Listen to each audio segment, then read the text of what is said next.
Welcome to another edition of the Lake Report, where we'll show you what's going on in the county we call home. Here's just some of the news we'll be covering.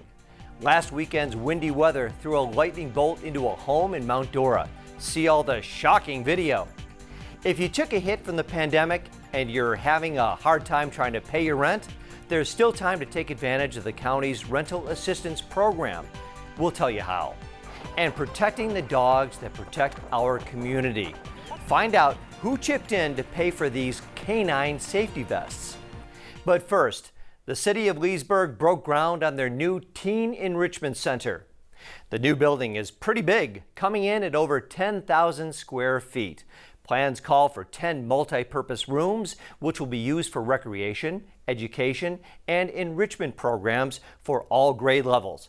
And that's not all. Students can take advantage of a career room, computer lab, and sound studio. I think if we look at our history of our city and the growth of our city, I think the Teen Center is another piece to Leesburg being a comprehensive city for all residents. I think this is for many cities. Teens are kind of left out after we play with them as children, we release them to society, and teens are kind of caught with perplexity of our next step. So I think this Teen Center will help guide our young people to positive decisions. Social interaction will be a positive. Hope deter them from doing negative things and help them propel them to that next level in their career and their life. Along with the city, Boys and Girls Clubs of Central Florida were also a major contributor, with the cost coming in at just under $3 million. The Teen Enrichment Center is expected to open by early next year. And another big groundbreaking to report, this time in South Lake County. Clermont city officials and a team from the Florida Cancer Specialists gathered to break ground on the brand new state-of-the-art Clermont Cancer Center. The 2,700 square foot building will include 8 exam rooms and 25 infusion chairs. The building is being designed to enhance safety, efficiency, and patient comfort. Construction is estimated to be completed by April 2022. Last Monday's gusty windstorm left a lot of damage in its wake, and in Mount Dora, a lightning bolt struck someone's home. Take a look at the damage done to the roof of this house located on Bridgeport Bay Circle. Witnesses say they saw a blue flash and heard a big crack. A fire started soon after, and first responders were called to the scene. According to officials from the Mount Dora Fire Department, the homeowners were inside at the time and were able to escape unharmed. Good news for renters who have fallen behind on their payments. Lake County has extended the deadline to apply for its rental assistance program. Here's how you qualify. You must be a tenant living in Lake County, your rent must be past due, and you need documentation proving that you have a financial hardship as a result of COVID-19. Check out the county's website for more information or to make an appointment for a consultation. Next, I bet you didn't know that police dogs wear protective vests while on duty. Well, they do.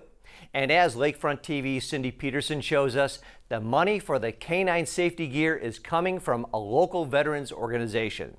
The AMVET's Post 2006 in Leesburg presented checks on Friday to the Leesburg and Fruitland Park police departments to be used for their canine division. I decided to raise money because we want to do something for the community. So, besides the chief, I worked for Fruitland Park. I was a crossing guard. So I went to him, he said he was getting a new dog, and they told me that they didn't have any budget. So that's one thing. I come to the board and they said yes. So that's what we did. The group raffled off 3 guns in March that raised nearly $8,000, which was split between the 2 units. Fruitland Park Police Chief Eric Luce said this will greatly help out their newest canine addition, Droby, get a new vest and training. Well, the funds will start out going towards a vest for Droby. We have to let him grow a little bit. He's young. And then we'll also, be using for supplies for training the different types of boxes and setups that we need for him to be trained properly. And then it will just be there for the canine program to pull from. This is money that we did not have sitting in our budget, so it's a blessing to all of us. Leesburg Police Chief Rob Hicks said this was a great surprise and that the funds will be well spent on these canines who continue to help protect and serve. So the Leesburg Police Department currently has 4 full-service dogs. We've had that program now for about 6 years.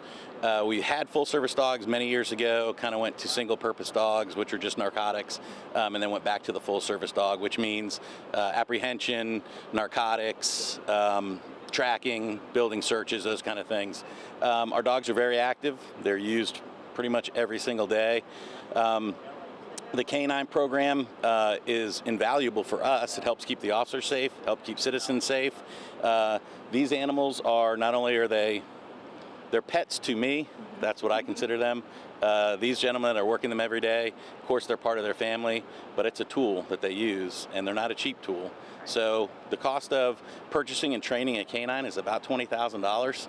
And so donations like this from the public and AMVET specifically on this one, and anything that people contribute to help offset that balance is greatly appreciated, and it really helps our program. We're just very honored for the donation. We're just happy to see that the public is so interested in our canine unit. I mean, you know, this isn't just a job to us, it's a lifestyle, so we're just very happy that people are allowing us to continue what we love to do, and we're just feel very, very blessed and feel very, very honored. Officer Shear said it all. I mean, this is a full-time job, even though, you know, most people work a shift and they go home and they're off. These dogs come home with us, and we're with them all the time. With Lakefront TV, I'm Cindy Peterson. Thanks again to AMVET Post 2006 for helping to protect these amazing dogs. Coming up next, cops eating donuts? No joke. Find out which department gulped down the most during a contest held at the Lake County Fair. You do not want to miss this.